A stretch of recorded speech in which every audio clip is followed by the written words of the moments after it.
Well, I think these are important talks. We don't want another strike. We're not going to solve the issues that are of concern to teachers without sitting around a table and talking about them. So I welcome the fact that we are talking.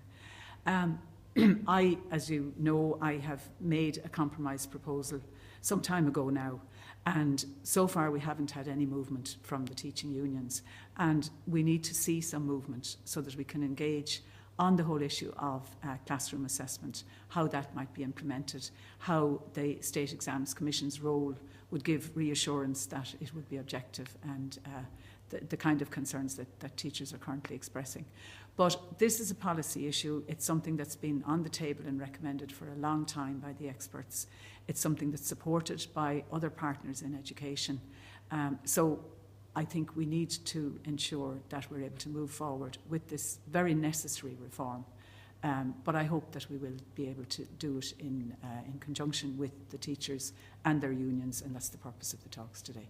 Can you compromise more if the teachers do compromise?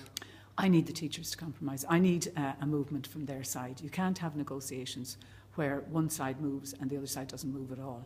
That's not how negotiations work. So I need them to move.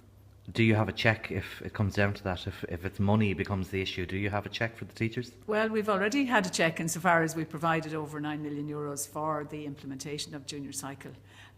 So that's already there. That's for upskilling teachers. It's for any other necessary measures that are required in order to bring in the reform.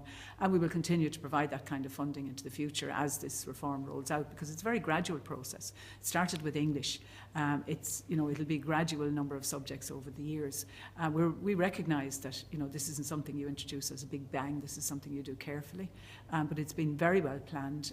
There's been very good engagement with the State Exams Commission, the National Council for Curriculum and Assessment, our own unit that upskills teachers. So there's a lot of support there.